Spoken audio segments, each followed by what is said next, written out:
Tapi dia tahu nomor WhatsApp saya. Dia mengirimi saya foto-foto video intim mereka. Video intim dari istri sirih itu tadi dengan suami ibu dikirimkan kepada ibu? Iya, betul sekali.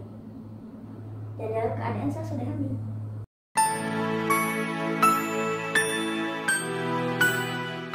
Halo teman-teman Dewa Dewi Cinta semuanya, bagaimana kabar Anda hari ini?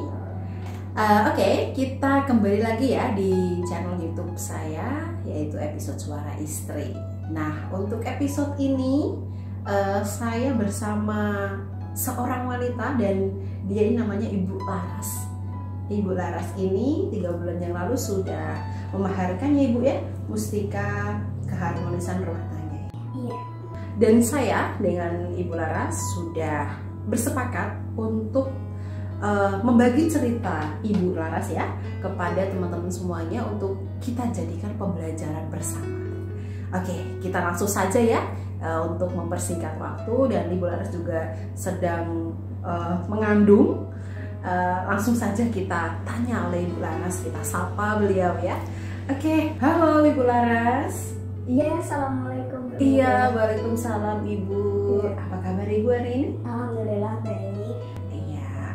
Ibu saat ini sedang hamil ya? Iya, Pak Meja. Usianya berapa bulan Ibu? Sudah masuk 9 bulan. Alhamdulillah.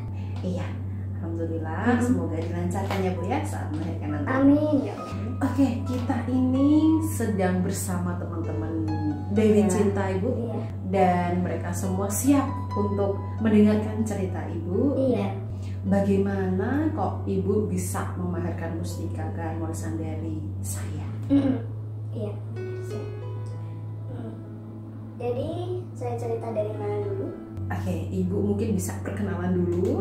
Umur Ibu berapa? Kemudian suami Ibu di mana? Kok Ibu sendiri datang ke sini bersama sopirnya saja?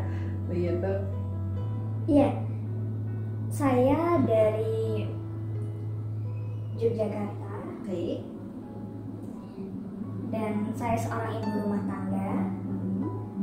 Suami saya bekerja sebagai seorang sailorman, bukan Sailor Moon ya. Iya. Sailorman, jadi dia pelayaran dan ikut salah satu perusahaan batubara.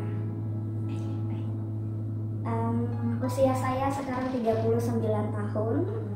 Saya sudah punya insya Allah 3 orang anak ya. 3 orang anak. Iya, Berarti yang sudah. Oh iya, baik. Laki-laki semua Ibu atau cowok? Iya, laki-laki semua, dan saya berharap ya ini perempuan. Oh iya, memberikan yang terbaik ya. Iya, alhamdulillah, amin.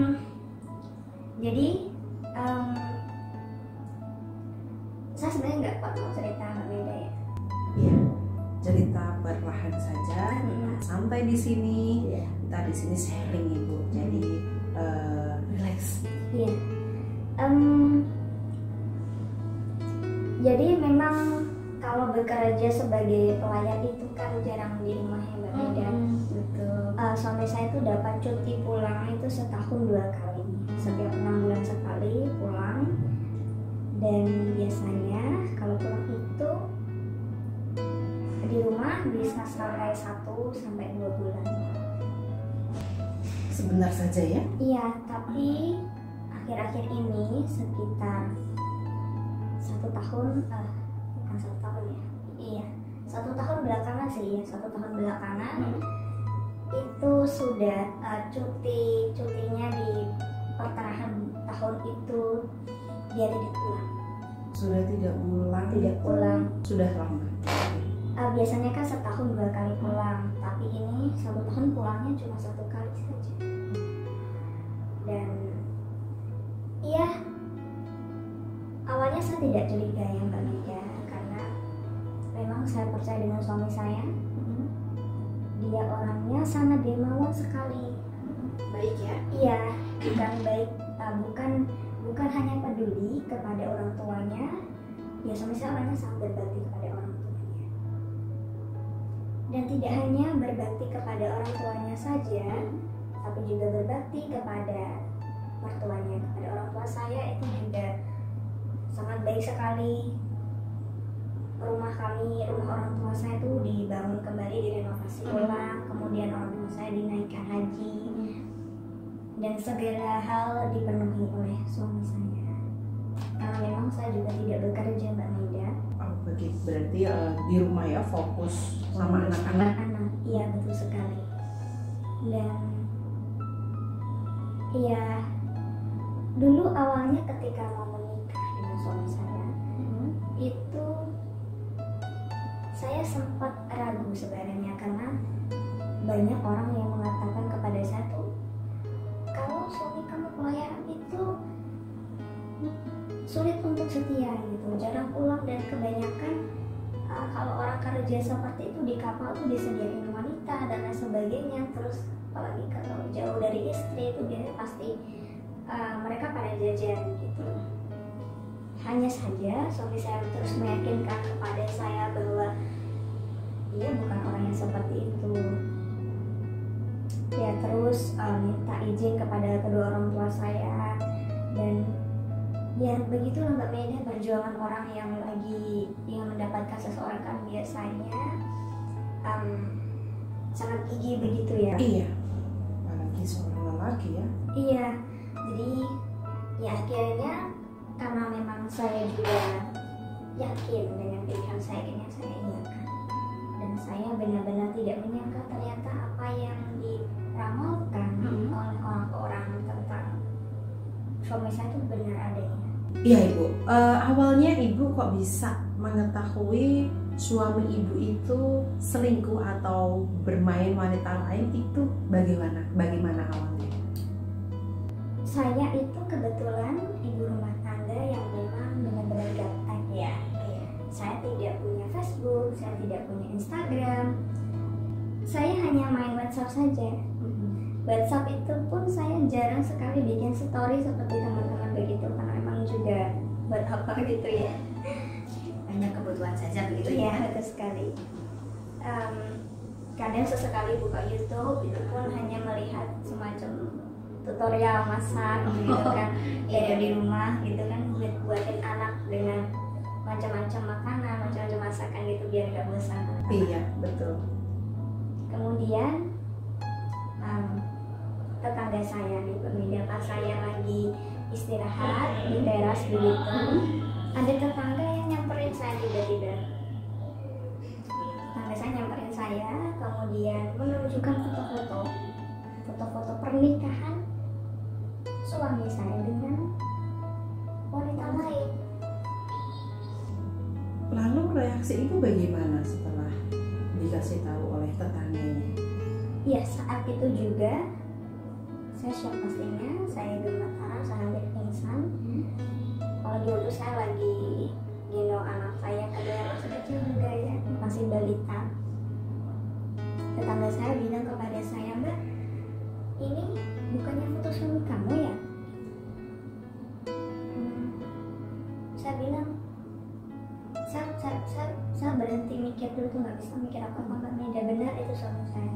Saya langsung mengenalinya kan. Tapi saya kan nggak mungkin langsung membuka aib suami saya di situ kan. Iya betul. Saya bilang, saya meskipun saya diam kaget, tapi saya coba untuk mikir jawaban apa yang harus saya kasih dalam sepersekian detik. Saya katakan, ini bukan suami saya, ini seseorang yang mirip dengan suami saya. Saya bilang seperti itu. Oh tapi kok mirip suami Anda ya? Begitu tetangga saya bilang seperti itu.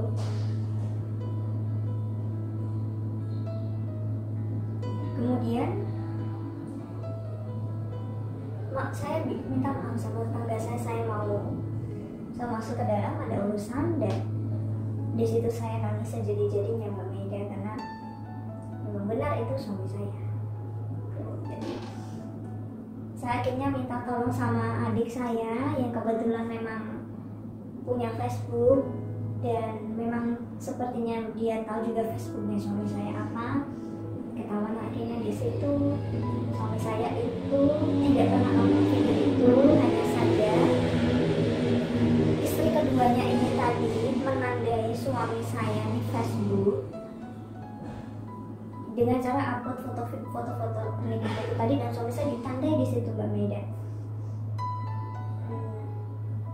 Akhirnya dari situ ketahuan, saya hubungi suami saya. Suami saya akhirnya pulang menemui saya dan menjelaskan kepada saya, kan dia kantornya ada di Banjarmasin ya. Kemudian akhirnya dia menjelaskan kepada saya bahwa memang itu adalah istri sirinya.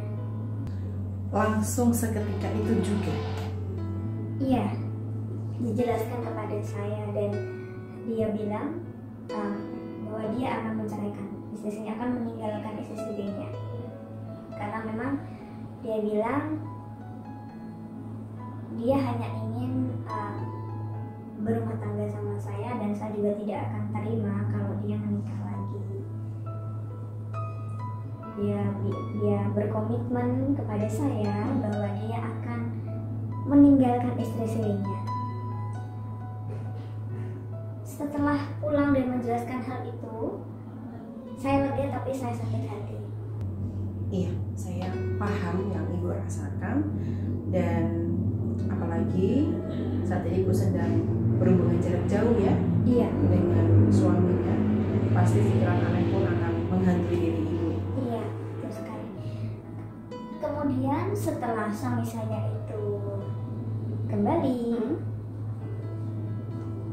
berlayar ya, ternyata suami saya tidak meninggalkan istri-istrinya, masih ditemui. Tidak jadi menceraikan? Iya. Dan yang lebih parah lagi, Iya. istri sirinya itu meneror saya Mbak Meda. Istri sirinya mengetahui informasi tentang Ibu ini dari siapa? Saya juga tidak paham Mbak Meda untuk soal itu. Berarti Saat itu pegang handphone suami saya, bagaimana saya juga tidak tahu. Tapi dia tahu nomor WhatsApp saya. Dia mengirimi saya foto-foto, video intim mereka. Video intim dari istri sirih itu tadi dengan suami Ibu dikirimkan kepada Ibu? Iya, betul sekali. Dan dalam keadaan saya sudah hamil. Waktu awal-awal hamil. Ya, saya tidak bisa membayangkan jika saya jadi ibu. Ya, tidak usah dibayangkan. Tentu hati yang tabah ini kuatnya seperti apa ya? Ya, sebenarnya ya kalau dibuka mungkin sudah nggak ada hatinya lagi Mbak Meda. Baik, untuk istri-istrinya berarti sudah mengetahui ya jika suami itu sudah punya istri, sudah punya anak, tapi tetap saja mau dengan suaminya ya. Iya. Dan akhirnya kan saya berkonsultasi dengan Mbak Meda. Iya. Mbak Meda menyarankan kepada saya untuk memanfaatkan mustika keharmonisan rumah tangga. Dan niat saya sebenarnya bukan untuk memutuskan hubungan mereka. Saya sudah benar-benar pasrah Mbak Meda. Saya juga sudah sepertinya sudah hilang rasa kepada suami saya. Hanya saja saya punya anak-anak, saya juga tidak bekerja, yang saya miliki ya memang itu salah saya juga, terlalu bergantung kepada suami secara finansial. Dan akhirnya ya seperti ini, tidak ada yang bisa saya lakukan selain bergantung kepada suami dan tetap bertahan untuk anak-anak saya. Itu saja. Jadi saya niatnya untuk memaharkan mustika itu ya memang saya ingin agar suami saya tetap ingat kepada saya dan juga anak-anak gitu. Baik. Ya, kemarin pas konsultasi juga sudah saya berikan kepada ibu yang terbaik untuk ibu. Dan untuk prosesnya mungkin saya butuh penjelasan dari ibu juga, karena ada banyak sekali wanita yang sudah memanfaatkan, tapi terkadang mereka ada yang komplain dengan saya kalau Mbak ini musikanya gimana, kok nggak ada reaksinya, kok masih seperti ini saja. Mungkin kalau ibu yang menjelaskan mereka yang memanfaatkan ini akan tahu dan mengerti, oh cara kerjanya seperti ini, maka dari Mbak Maida seperti ini. Mungkin Ibu saja yang menjelaskan. Kalau dari saya sudah biasa ya, teman-teman sudah mengetahui dan sudah terbiasa kalau saya jelaskan. Sekarang Ibu saja yang menjelaskan untuk hal itu, prosesnya seperti apa. Iya.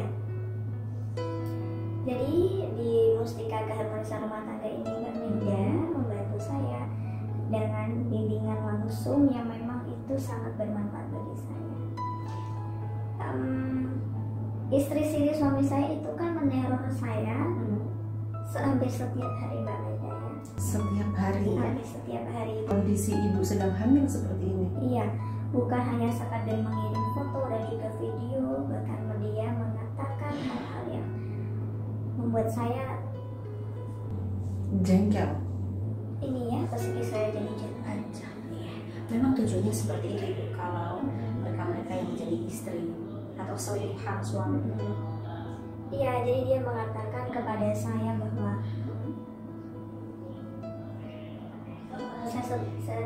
saya tidak bisa sebut nama suami saya, Mbak Maida. Iya, boleh. Dia mengatakan bahwa suami saya ini sehari bisa berhubungan sampai 4 kali begitu. Bilang seperti itu? Iya, kepada saya bahwa itu sangat sakit. Dan seperti yang dijelaskan Mbak Maida, tujuannya kan memang untuk bikin saya down. Iya, betul. Supaya juga saya tidak mempertahankan suami saya minta cerai, dan akhirnya suami saya bisa dia miliki seutuhnya. Mbak Maida kan menjelaskan seperti itu. Ya sudah, akhirnya ya saya sabar saja menghadapi hal itu. Dan selanjutnya ya saya terus ikuti apa yang disarankan oleh Mbak Maida, karena memang ini efeknya berjalan secara perlahan. Dan ya memang benar yang dikatakan Mbak Maida, saya terus coba untuk sabar, terus berdoa, dan akhirnya ya suami saya memang tetap ingat kepada saya dan anak-anak. Seperti lebih sering, biasanya kan hanya sebulan sekali hanya mengirimkan uang bulanan untuk saya, anak-anak, dan juga orang tua.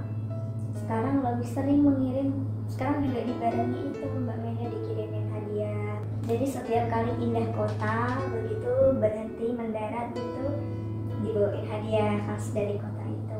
Begitu biasanya seperti itu ya. Saya tidak, ya tetap sulitlah Mbak Maida untuk memaafkan, tapi ya bagaimana lagi, keadaannya sudah seperti ini. Saya terima, saya coba untuk terima secara ikhlas meskipun berat sekali. Iya, saya paham Ibu. Ibu sungguh luar biasa sekali. Saya salut dengan Ibu, dan hati Ibu sungguh kuat dan juga tabah dengan adanya masalah ini. Ini khusus untuk Ibu ya, saya sampaikan kepada Ibu. Semoga Ibu selalu tetap kuat, sabar, ikhlas, kemudian yakin, pasrah dengan Sang Maha Kuasa bahwa nantinya Ibu akan diberikan yang terbaik untuk Ibu, diberikan jalan yang terbaik untuk Ibu. Amin ya Rabbal Alamin Mbak Maida. Terima kasih. Terima kasih banyak, saya sudah dibantu banyak sekali. Iya, baik Ibu. Mungkin di sini Ibu punya pesan untuk teman-teman semuanya, bahwasanya mungkin yang punya masalah seperti Ibu, kemudian gimana cara menyikapinya, dan pesan apa yang ingin Ibu sampaikan kepada mereka, silakan boleh disampaikan Ibu. Saya merasa tidak pantas memberikan pesan sebenarnya Mbak Maida. Biar semuanya tahu dan mengerti langkah selanjutnya yang harus diperbuat itu seperti apa jika punya masalah kayak Ibu seperti ini. Iya, kalau saya sendiri sih pribadi yang penting tetap tabah saja untuk anak-anak, karena kalau berada di posisi saya, kalau kitanya sendiri tidak kuat, ya bagaimana kita mau ini ya, urus anak-anak. Jadi ibaratnya nih, kalau kita lagi naik pesawat, beda lagi naik pesawat, kemudian pesawat ini akan mengalami kecelakaan, kan yang harus kita lakukan adalah pakai ini ya,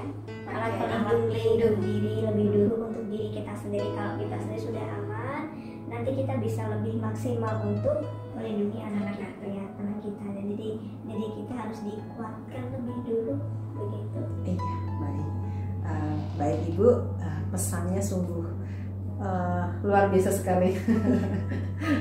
Baiklah, terima kasih Ibu sudah mau berbagi cerita dengan kita, sudah mau datang ke studio saya untuk membuat acara ini, episode Suara Istri. Iya, sama-sama. Semoga nanti pulangnya bisa selamat sampai tujuan. Dan insya Allah untuk anak-anak Ibu Iya. di rumah.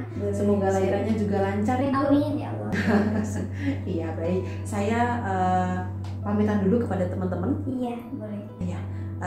Baik teman-teman, itu tadi cerita singkat dari Ibu Laras.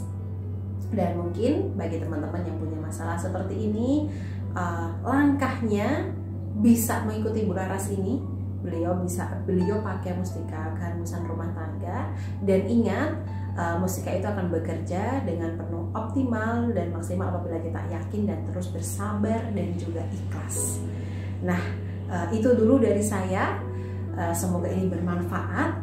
Kita pamitan dulu, sampai jumpa dan wassalamualaikum warahmatullahi wabarakatuh. Bye bye.